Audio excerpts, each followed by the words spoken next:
Ito ang Presidential Broadcast Service. Radyo Pilipinas. Radyo Publiko ng Bagong Pilipinas para sa Bagong Pilipino. Naghahatid ng mahahalagang balita at impormasyon na uugnay ng pamahalaan sa sambayanan. Tulay sa himpapawi ng serbisyo publiko. Radyo Pilipinas. Radyo Publiko. Ang boses ng Pangulo. Sa Iloilo, Radyo Pilipinas. 585 AM. Oras sa Radyo Pilipinas, alas 9:02 sa aga.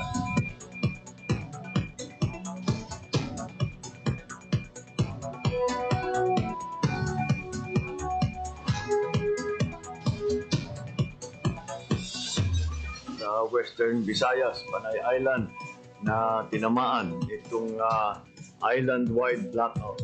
Ang pagsulod mo gid sa mga SIM watershed. Pinaka-purpose nila ini para sa operation nato. We have that in collaboration with the department. I am again standing up. Mapigtahan ang ina freedom of Sa expression. Office of Civil Defense naman po, balita, issue, kag iban pa. Diri sa Radyo Pilipinas. Radyo Publiko.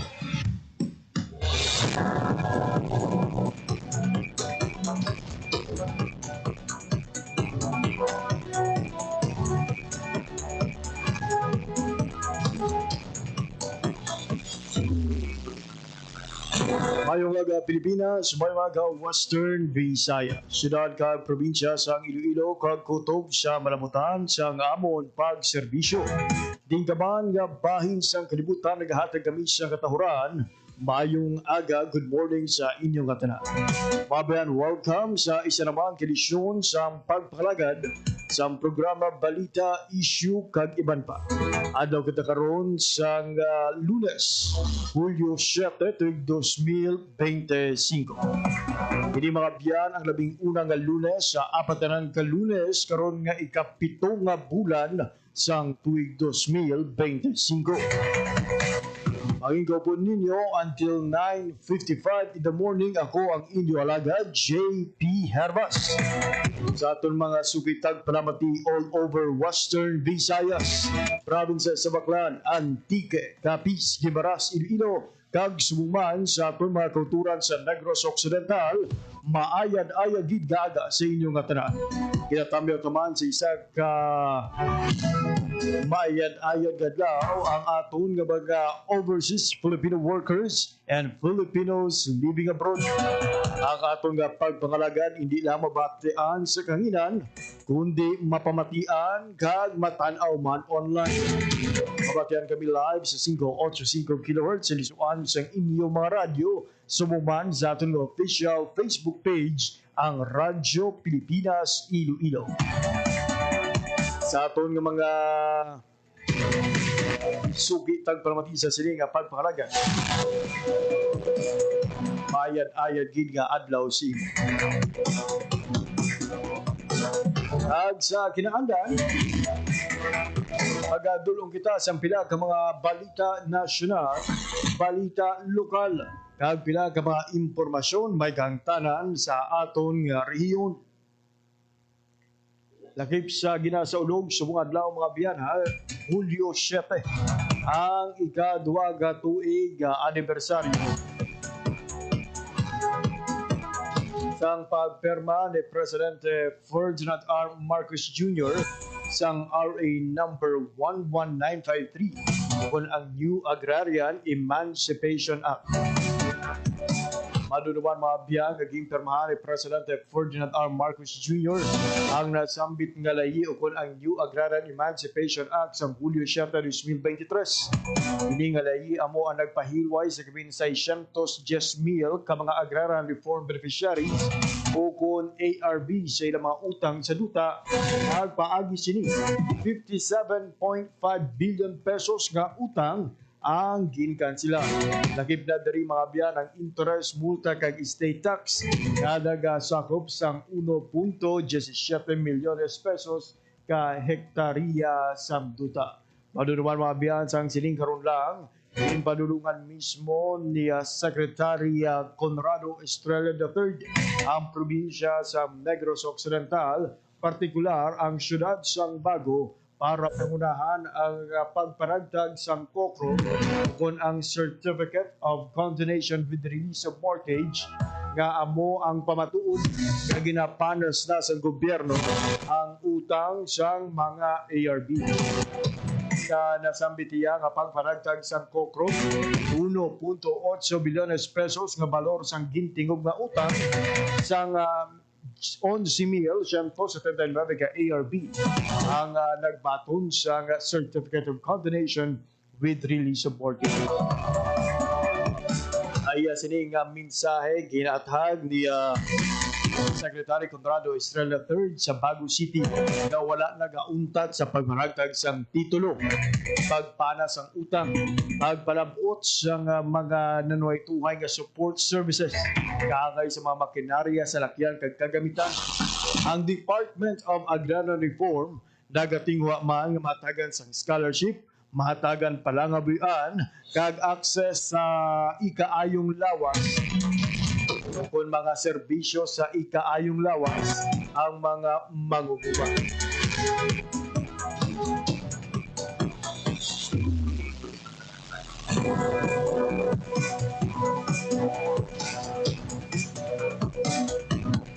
Samtang sa aton nga balita nasyonal,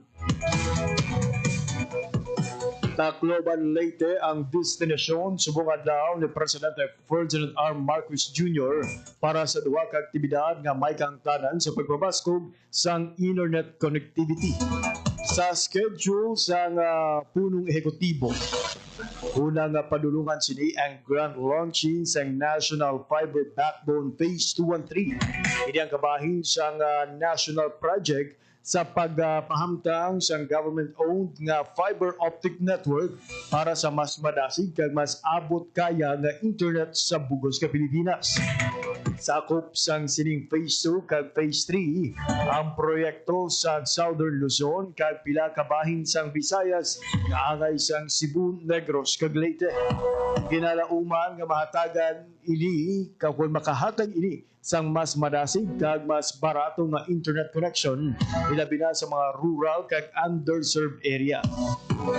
Nagitman sa mga aktibidad sa presidente ang paglunsar sa free public Wi-Fi site na ginalauman nga ma-avail sa pila ka mga ospital sa Tacloban. Subuman sa waiting area sa airport kag pila ka mga mall. And speaking of biyahe,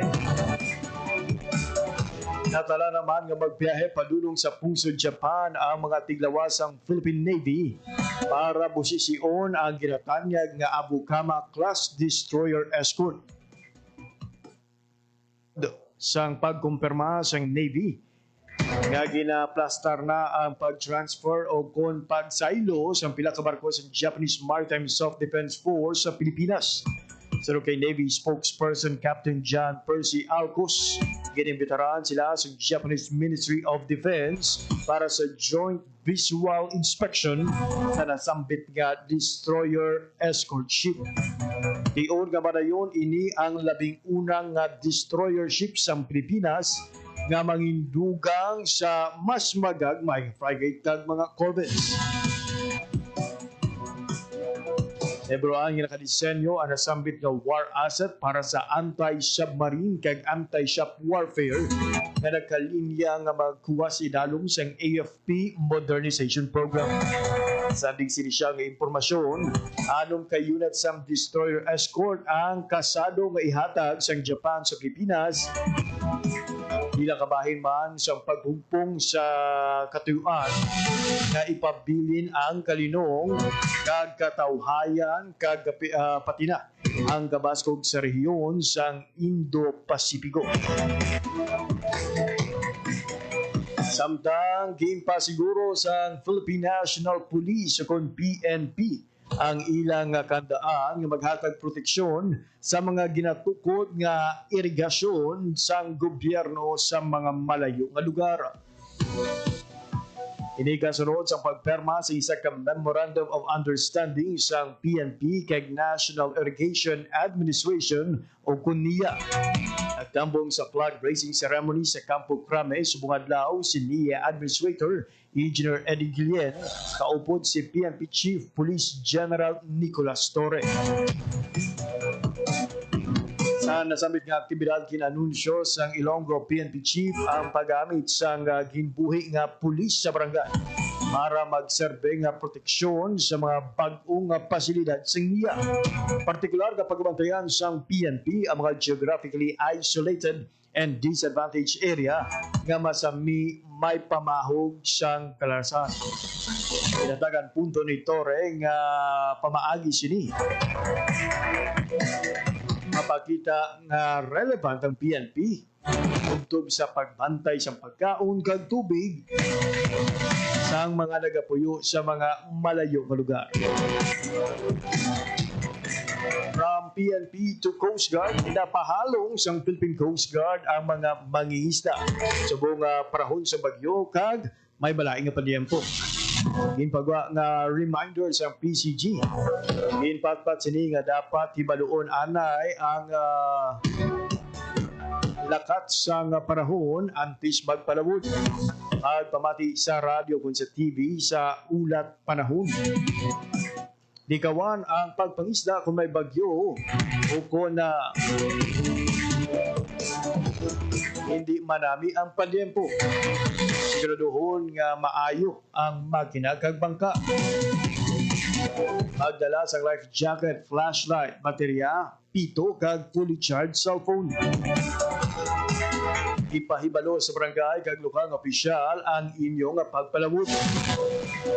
Agrikawan ang pagpalawod sa mga lugar nga wala sang signal.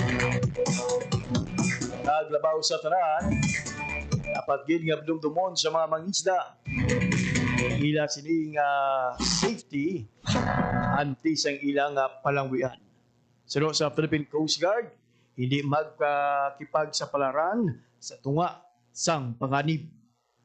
Samtang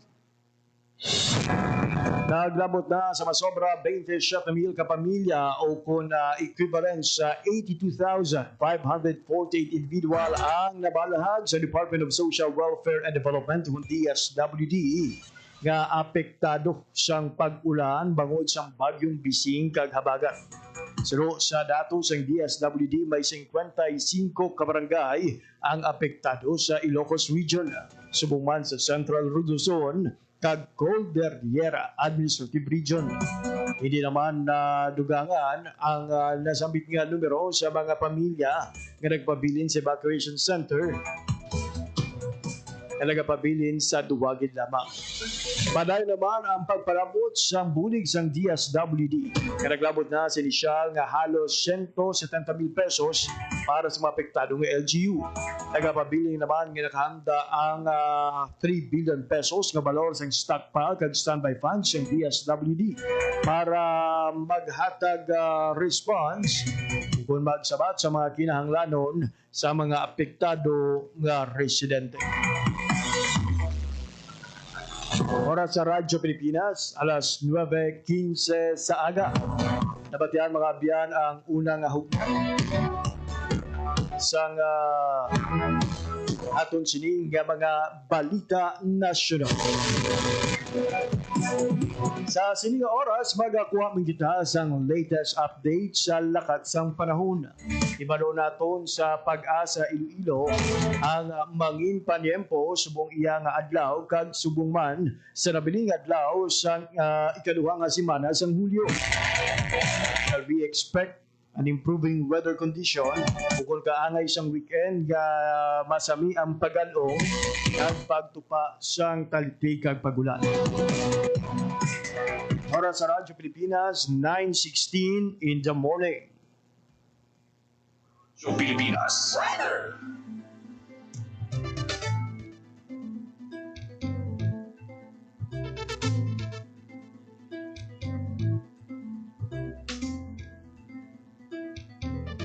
Oras sa Radyo Pilipinas, alas 9:16 na sa aga sa sining oras. Magakuha kita sa latest update sa lakat sang panahon kaupod naton sa Piyak Kalinya. We have Sir Ferds Rubin sa Pag-asa Iloilo. Sir Ferds, good morning. Yes, good morning sir. Nagsaton mga subay nga pagpalamati. Amo niya aton nga latest weather update para sa sabong nga July 7, 2025. Sa latest analysis naton, kahina kaagahon, nasa balas 4, kahina sa aga, ang sentro ng mata ni Typhoon gising yara na sa kalayuan 405 kilometers north-northwest ng Isbayan, Batanes. Ang ini nga bagyo, malayo ni siya sa aton sa Western Visayas, sa extreme northern Luzon area, kag wala siyang direktang epekto sa aton nga region. However, ang southwest monsoon or hangin habagat, padayon nga nag-apekto sa aton nga nabili na bahin sa pungsod naton. Dalan ring Western Visayas na makadala sa mga galumon nga kalangitan, kag may apos at times nga posibilidad ang mga lapta-lapta nga mga pagulan pangilan kag panaguhog. Kinatapos sa sarang na hangin alin sa napaganta na atundan, ang mga ibabaw sa Western Visayas din makanay tugtog kasaranan aton mga pagbalod sa kabigatan. Temperatura naton 25 tugtog 33 degrees centigrado, adlaw nagpudlang alas 5:53 km aga matulog ni siya alas 6:16 ang hapon. Amo ni aton latest weather update sa Lindris Pag-asa Iloilo, Ferds Rubin, madamong salamat. Sir Ferds, other than bagyong Bising, may ara ba na kita sir sa ginabantayan pa ng mga weather disturbances na posible magdala sa mga pag-ulan diri sa Western Visayas? So far sir, ang sensitive bagyong Bising is wala na, kagang aton nga mga pag-ulan nga posible lang mag-experience is dala sa hangin habagat or southwest monsoon. Sir, may mga gale warning kita nga posible ipagwa sa aton sini nga mga kadagatan. So far sir, wala kita gale warning di akon diri sa Western Visayas. Sa ginalataw naton nga although wala gale warning, may posibilidad yapon ang mga makusog or mga gulgada nga pagkusog ug pugsok na ang hangin gabi na gid sa tunga sa kadagatan paubig pagyapon sa aton nga mga pumuluyo kag mga mangisda sa kadagatan tapos sa communities naton maghalong yapon magandam kag maging aware gid yapon sa posibleng nga pagkusog sa hangin kag sa mga dagko nga pagbalod. Ayun, madamo nga salamat Sir Ferds Rubin sa imo sining nga balita. Dali abet mga biyan si Sir Ferds Rubin sa Pag-asa Iloilo sa pagdulong sa aton sang labing ulihing nga update sa lakat sang panahon. So wala kita mga biyan sa kinabantayan karon nga low pressure area nga posible pang mag-develop sa isa ka bagyo nga magasunod sa bagyong Bising. So may mga chances pa sa gihapon sa mga pag-ulan, pero syempre magapangibabaw ang generally fair weather condition diri sa aton nga rehiyon. Sa ato naman nga mga mangisda as mentioned by Sir Ferds, wala man sigil warning, pero may mga posibilidad kung kaisa nga may mga dalagko ka mga mabaskog nga mga balod. So kinahanglan sa gihapon nga maghalong, especially sa aton sini nga mga mangingisda nga nagaplano nga magpalawod malayo sa ila sini nga mga komunidad. Alas 9, 19 na sa aga sa aton sini nga pagpanumbalik. Mga updates gikan sa Department of Trade and Industry as we celebrate the Micro, Small and Medium Enterprises o kung MSE Month 2025. Ito pala mga aktibidad nga gimpreparar sa naituhay nga mga provincial offices ng DTI Western Visayas. Nagkilalahon naton ang mga nagdalaog sang Bagwis Award. Hindi kagaman pa nga imong impormasyon pagkatapos lamang sang pila ka pahandog. Time to celebrate kulturang Pinoy. Tradisyon, musika, sining, literatura at iba pa. Anything and everything fun and Filipino. Ito ang Pinoy Kultura. It's a leap of faith, actually more like a three-step and a sway. Ito ay ang sayaw sa Obando, Bulacan. Sinasalihan ng mga babae at lalaki na humihiling ng anak o asawa sa tatlong pintakasing santo. The Three Saints, San Pascual Bailon, Santa Clara ng Assisi, and Nuestra Senora de Salambao. Wikipedia says it's a dance of vitality and abundance performed for 3 days from May 17th to the 19th, 1 day devoted to each saint. The festival starts off with a mass and later in the day, the dance procession is performed, or devotees sing the Santa Clara song and melody to the Blessed Virgin of Salambao, their Thanksgiving song. The festival could be traced to an ancient ritual called Kasilonawan, a celebration of the god Linga, a force of nature. When the Franciscan missionaries came, they introduced the three saints to replace the pagan gods. In WW2, the Church of Obando and much of the town was pretty much destroyed, including images of the three saints. The festival was banned because of its pagan roots. Religious processions were still held, but the dancing was not allowed. But in 1972, the new parish priest and the Cultural Commission of Obando brought the tradition back. Sayaw sa Obando has survived for centuries, holds up to this day. And yes, it was another victim of the COVID, but on hold just like other mass activities. But in May this year, thousands of devotees, mostly families and couples, came back to pray for children and perform the fertility dance in the streets of Obando. And just to be safe, with face masks on. Yan ang Pinoy kultura because our culture is cool. Good news! Ang inyong pinagkakatiwalaang Radyo Pilipinas nasa TV na. Oo, nasa TV na. Ang Radyo Pilipinas 738 AM ay live nang mapapanood sa Channel 3 ng ABS-CBN TV Plus at Channels 45 to 49 ng GMA Affordabox. Kaya may access ka na sa balitang totoo anytime, anywhere. Sa radyo, sa social media at TV. Radyo Pilipinas 738 AM. Game, 1, 2, and... Pahatuon, balik at ulo, itapuetan, may mga susus. Huwag mong titigan, ang hindi sa'yo, at maging disenteng tao. Pare, ang catcalling ay isang uri ng sexual harassment. Di biro ang sexual harassment at di nakakamacho ang pang-aabuso. Isang paalala mula sa Philippine Commission on Women at panghimpilang ito. Marami na naman nagkalat ng mga red flag at kung ano-anong kwento ang ating nababalitaan. Ikaw naman tong share ng share para ipakitang mali sila. Kung gusto mong katotohanan ang mga, iwasan mag-share ng red flag contents at ituon ng pansin sa mga balitang katotohanan lang ang nakaulat. Tiyakin ang katotohanan. Fake news ay labanan. This is a public service announcement by the Presidential Communications Office and the Presidential Broadcast Service. Yun! Ibang level na naman! Scatter na please! Scatter! Scatter! Yes! Ibang level! Let's go! Ibang level! Ang taas ng bill ng kuryente ko! Tulong! Oh yeah! Kung ayaw mong ibang level din ng kuryente mo, unplug all those gadgets and appliances. Huwag pagsabay-sabayin ang mga nakasaksak, lalo na sa mga extension cords. Iwasan gumamit ng cellphone habang nakaplug. Hindi lamang ito delikado, nagdudulot rin ito ng pagkasira ng baterya. Makakatipid ka na, safe ka pa. Laging tandaan, sa pagkonsumo ng kuryente, you have the power. Ibang level na! Salamat, Mr. Powers! Ho-ho! Para sa karagdagang impormasyon at energy-saving tips, hanapin ang Department of Energy sa Facebook o bisitahin ang doe.gov.ph. This is a public service announcement by the Department of Energy in partnership with the Presidential Communications Office and Radyo Pilipinas.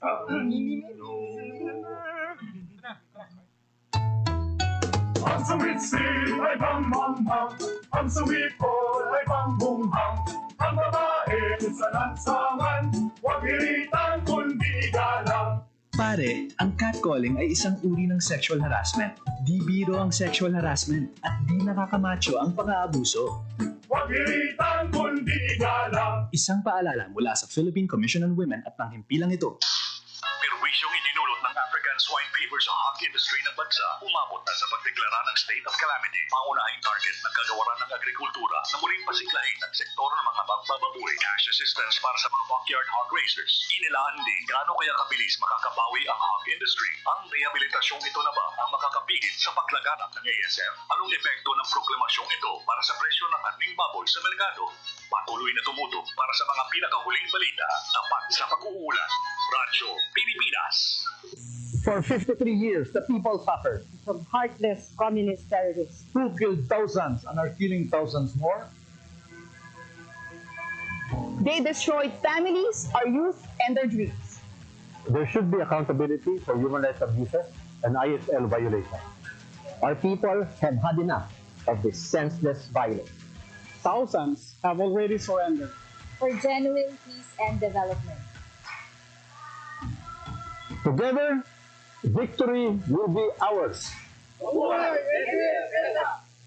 Banta sa kalusugan na dala ng COVID-19 ay seryosong binabantayan. Pero huwag kalimutan ang ibang sakit na sanhi ng baha at pag-ulan. Dengue. Dahil sa pag-ulan, maraming mga areas na umiipon yung water. Leptospirosis dito sa Pilipinas, very common sa atin ang pagbaha. Ugaling maging malinis sa katawan at malinis sa kapaligiran. Sa ganitong paraan, siguradong sakit ay maiiwasan. Hanapin natin yung mga breeding ground where insect repellent, baon tayo ng botan, or hintayin natin mawala yung baha. Ngayon, mas nagugugas yung mga tao, mas better yung hygiene. Tayo ang simula. Sa pagiging malinis at maingat, ating malalabanan mga sakit na hatid ng pabago-bagong pihit ng panahon. Isang paalala mula sa Radyo Pilipinas.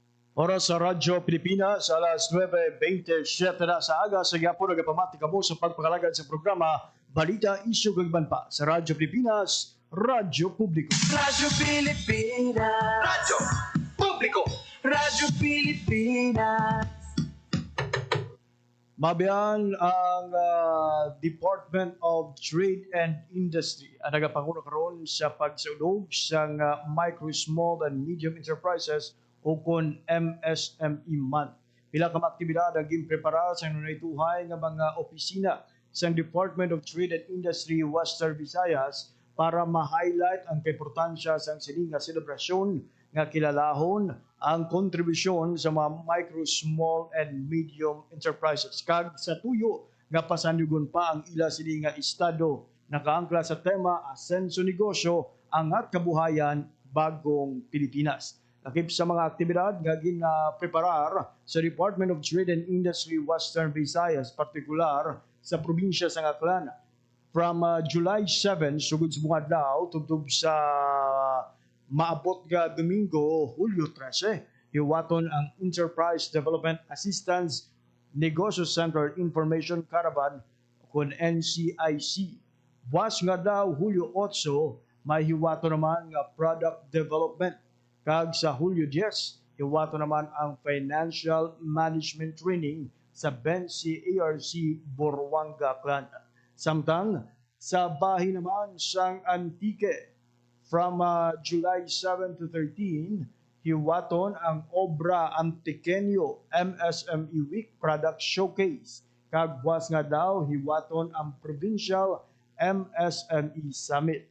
Samtang sa probinsya ng Capiz, hiwaton naman sa mga daw ang MSME Week Launching. Samtang sa Hulyo 7, Hulyo 13, hiwaton mga biyan ang Coffee and Cacao Festival Year 3.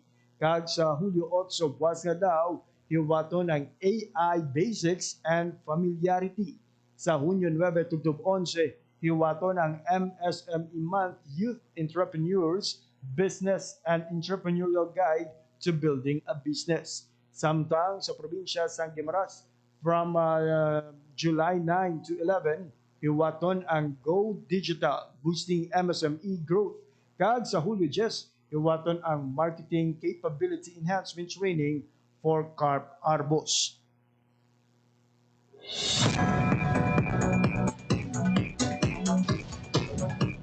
Sa bahin naman sang DTI Negros Occidental, sugod sa mga adlaw until July 13, hiwaton ang Basic Entrepreneurship with Financial Literacy Seminar na may 32 batches. Sa July 8, hiwaton ang Media Forum. Sa July 11, ang Fair Trade Practices and Guide to Trademarks and the IPO. Kag sa Hulyo 18 to 25, hiwaton naman ang Negros Island and Siquijor Business Week. Dari sa probinsya sang Iloilo, nagsugod na sang Hulyo 4 ang mga aktibidad. Pinigil na nakipan sang DTI-NC Act sa Advocacy Campaign towards strengthening services to MSMEs in the barangay. Iniwat man sang Hulyo 4 ang DTI Iloilocan ng Consultancy, Advocacy and Networking. Hulyo 10, hiwaton mabiyad ang DTI Marketplace Onboarding Batch 2. Sa Hulyo 11, hiwaton ang Product Standardization Flavors and Fusion Trail Mix. At sa Hulyo 7 to 20, paday mga biyan ang Ilobex Iloilo Coffee Festival. Sina ang pila sa mga balantayan, mga biyang, mga aktibidad, gagawin prepara sa narituhay ng mga opisina sa Department of Trade and Industry. diri sa Western Visayas.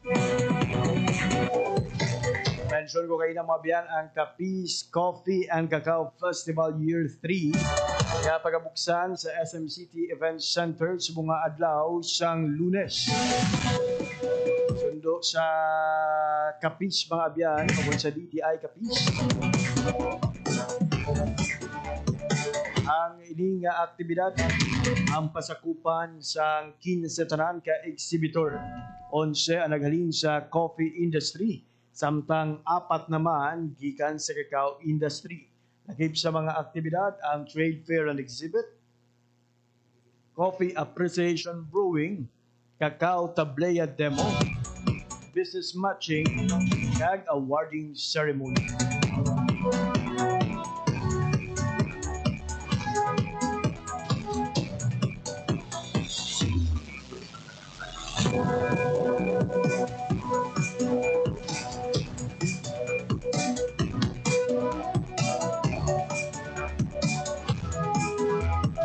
And speaking of awarding ceremony, siling karon lang mabya ginpadunggan sang Department of Trade and Industry Western Visayas ang 65 tanan ka mga Bagwis awardees.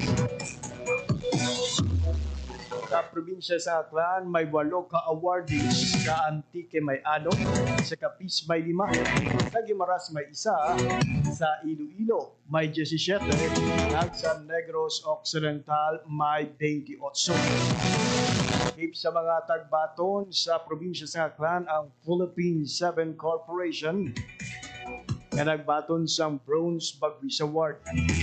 Bronze man ang ginbaton sa Panay Car Care Center, Imperial Appliance Plaza Calibo, at Robinson's Handyman Incorporated sa Boracay. Subuman ang Ace Hardware Incorporated. Ang Gold ang nakuha sa Sanford Marketing Corporation sa City Mall Calibo, Robinson Supermarket Corporation sa Boracay, at Toyota Clan Incorporated sa probinsya sa Antique. Bronze Bagwis Awardees ang Robinson's Handyman Incorporated Antique, Onsma Construction, kag Hernaes Construction Supply. Silver Bagwis Awards naman ang nakuha sang Kimberly Dawn Trading at Killer Construction Supply. Samtang ang City Hardware Bacolod Incorporated Antique ang nagbaton sang gold.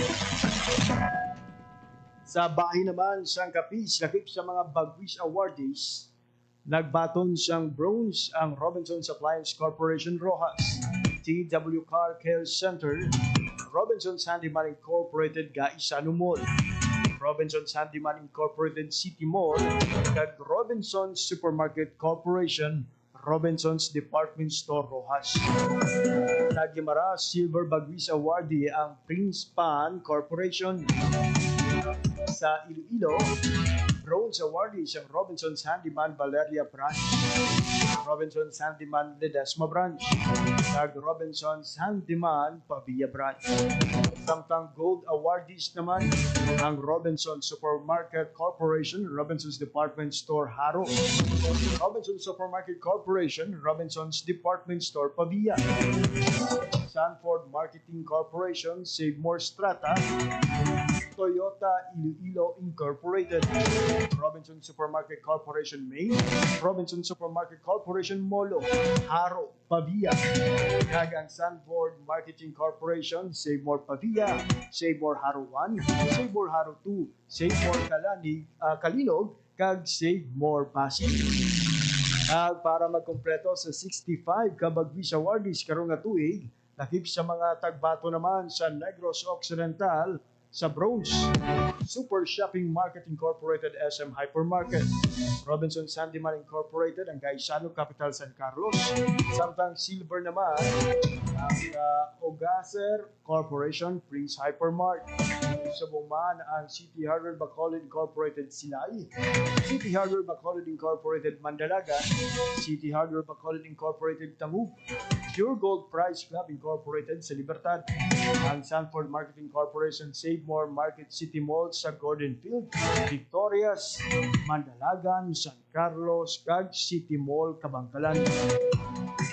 Subuman ang 7-Eleven Bacolod Downtown 2635.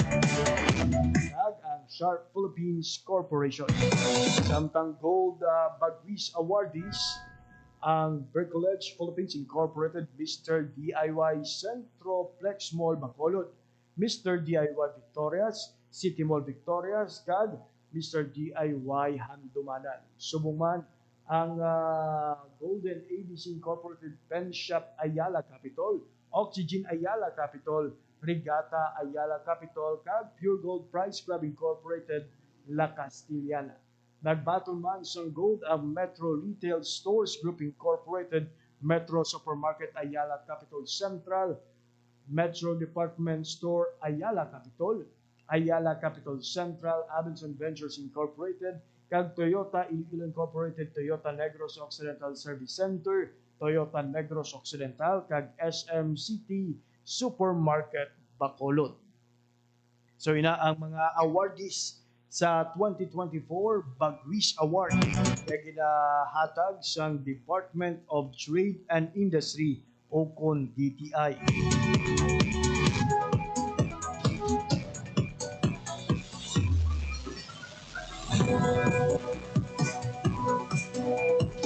Sa mga natingala, ano bala ang mga talaksan sa pag-award sa isa ka Bagwis Awardee? Ang Bagwis program ang ginpatuman si dalom sa Department Administrative Order number 17-08 of 2017. Nagatuyo ni mga biyan nga kilalahon ang mga business establishment nga nagpabilin sang highest standards ng consumer protection kag fair business practices.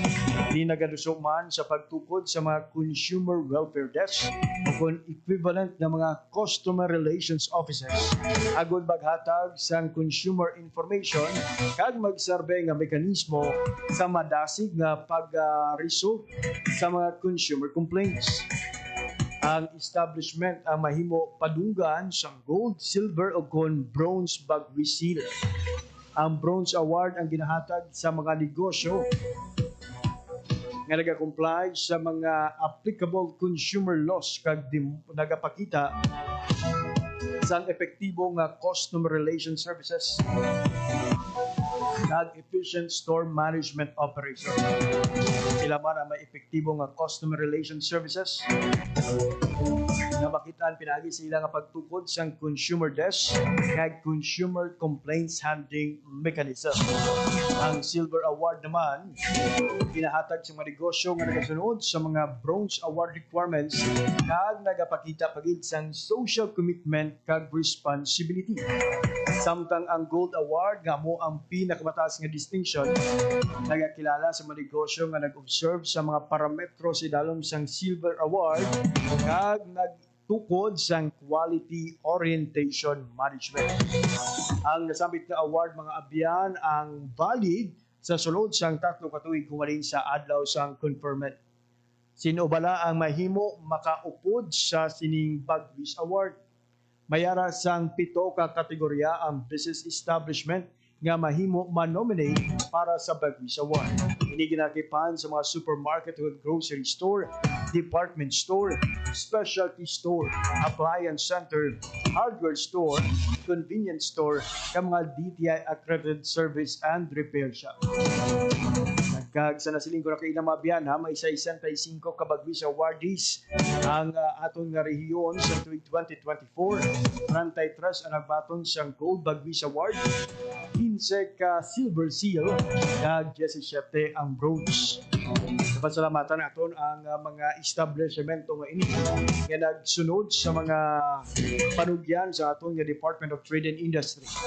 Ito kung may ara sa madasig nga mga handling mechanism sa mga reklamo sa mga konsumidor, no need na nga maglabot ini sa Department of Trade and Industry. Kaya dira pa lang mismo sa level sa mga baligyan, ginasolve na o kung ginahatagan na solusyon ang nasambit na problema. Try to imagine kung may mga Paligyan kita nga wala gidya sa mga complaints handling mechanism for sure. Tanan nga reklamo sa kada manugbakan ipalabot gid sa Department of Trade and Industry. But it's good to know nga nag-improve ang halos tanan ng mga baligyaan diri sa Western Visayas. Mayara sa mga ginatukod ng mga consumer desk kag consumer complaints handling mechanism para at their own level hindi na maglala ang problema. Ay ipabaylo ng mga produkto, ay nagaminal dita ng mga staff, may mga problema o kung defect sa ginbakal ng mga item o initanan ginatingwaan nga ma-solve sa dalom sa mga consumer desk kag consumer complaints handling mechanism. So, sa 65 ka awardees karon iyang bulan which covered mga biyanhas ang tuig 2024. Congratulations gid sa inyo. Ang aton sining nga Department of Trade and Industry ang nagabukas naman sa ila sining nga mga nominasyon for 2025 Bagwis Award. In fact, ang Department of Trade and Industry o DTI Iloilo ang sining karon lang mga biyanha naghiwat sa ila sining orientation sa mga negosyo dari sa probinsya kaluyag nga mag-apply sa sining Bagwis Awards.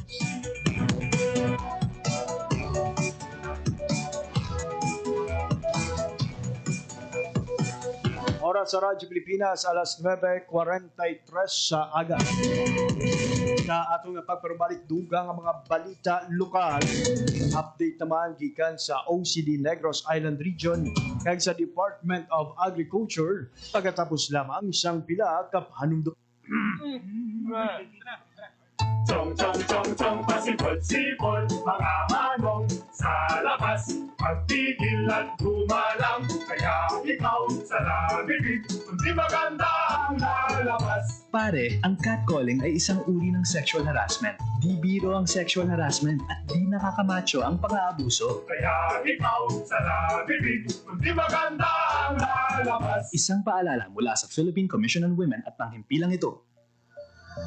Katotohanan sa bawat impormasyong makakalat. Yan ang layo ng Media and Information Literacy Project ng Pamahalaan sa pangunguna ni Pangulong Ferdinand R. Marcos Jr. at Presidential Communications Office. What we are fighting for is the truth. Because the very first casualty of all of these sometimes sinister, sometimes just mistaken, misguided activities, the first victim, the first casualty is the truth. Positibo naman ang pamahalaan na sa pamamagitan ng kampanyang ito ay magiging mas mapanuri at mabusisi sa pagkilatis ng impormasyon ang bawat Pilipino. We will help them, but people have to learn to be able to discern for themselves what is real and what is not, what is propaganda, what is fact, what is data, and what is speculation. Tiyakin ang katotohanan. Fake news ay labanan. Isang mensahe mula sa Presidential Communications Office at Radyo Pilipinas. Hindi sa'yo yan. Hindi sa'yo yan. Hindi sa'yo yan. Maliit man o malaki, ang korupsyon ay korupsyon. Kapag hinayaan, sisirain nito ang kinabukasan ng bayan. Kaya maglakas loob sumigaw na, Hindi sa'yo yan! Hindi sa'yo yan! Hindi sa'yo yan! hindi sa'yo yan. To report about corruption, please contact DOJ Action Center at dojAC@doj.gov.ph.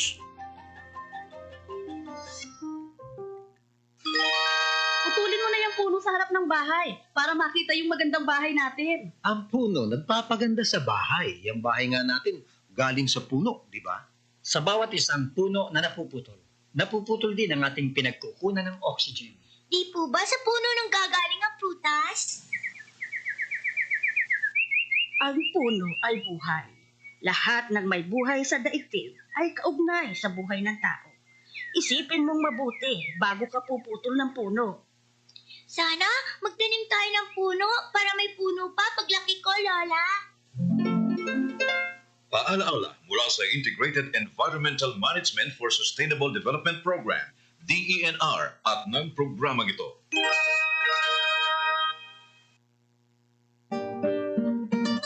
Pagka-agresibo o pagkaimulon ang nagdulot sa imo nga magpanglugayawan. Wala sa payan sang imulinghod nga panghuna-una Gintudluan ka nga ihimutig ang imong ngalan kag edad. Gindala sa isa ka malayo nga lugar.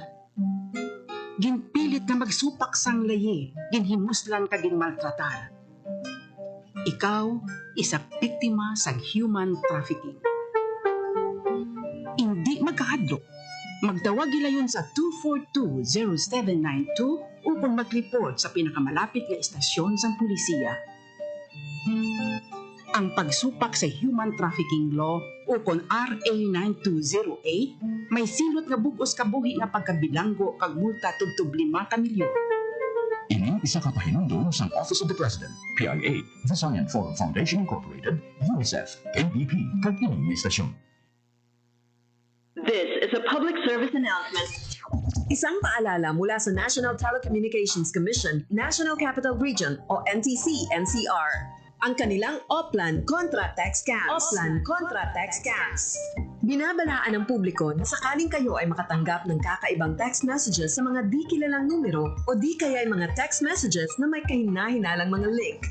Huwag pansinin, huwag pindutin, huwag i-click ang link. Huwag i-click ang link.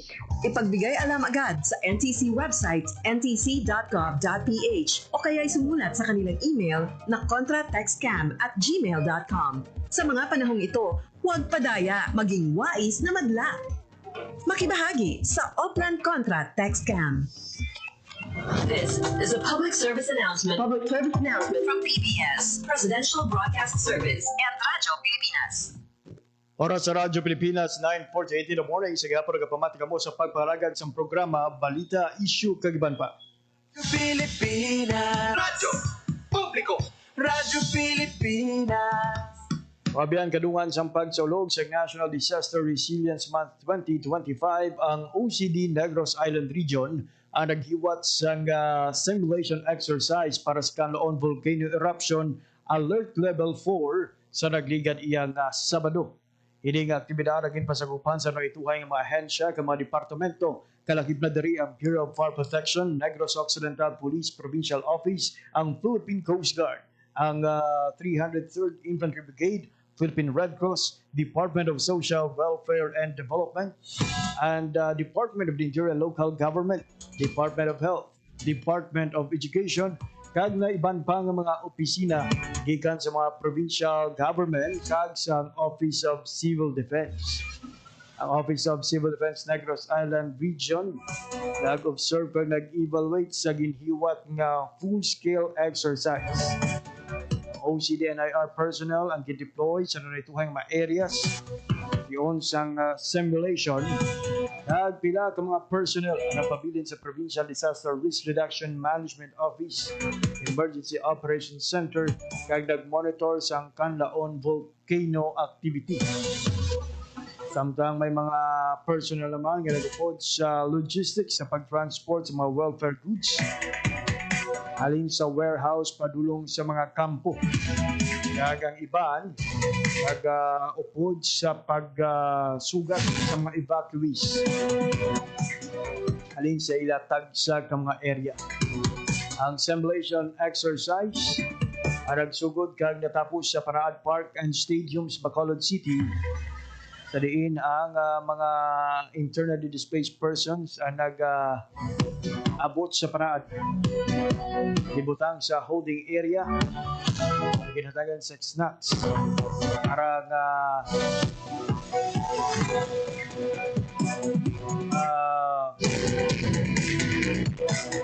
yaraman sa mga medical personnel nga present sa ginhiwat nga CIMEX.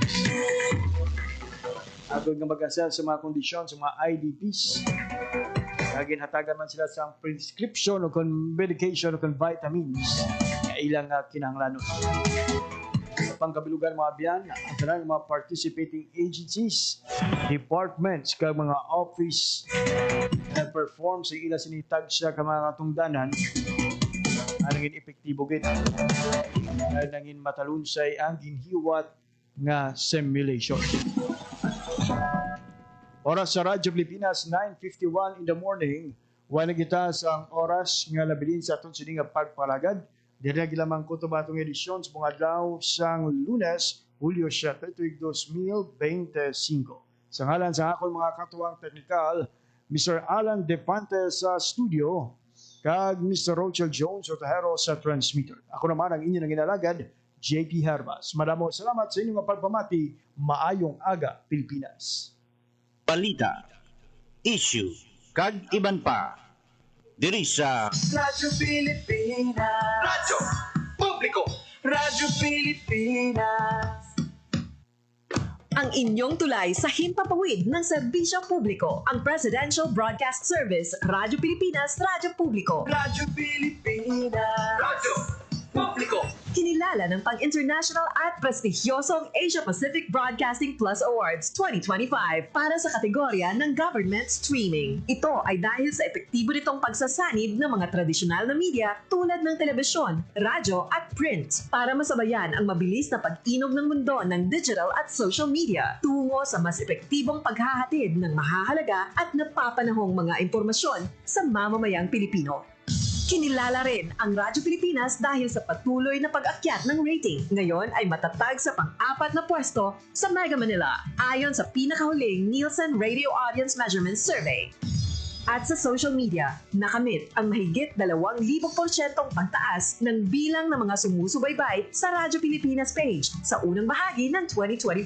Patunay ito na ang inyong Radyo Pilipinas Radyo Publiko ay tunay na kaagapay ng inyong pamahalaan sa paghahatid ng serbisyo sa mga mamamayang Pilipino. Mula sa aming lahat, sa ngalan ng inyong pamunuan at mga kawani ng Presidential Broadcast Service, kasama ang inyong mga himpilan ng Radyo Pilipinas sa buong kapuluan. Maraming salamat po sa inyong lahat, sa inyong pagtangkilik at pagkilala. Radyo Pilipinas. Radyo Publiko.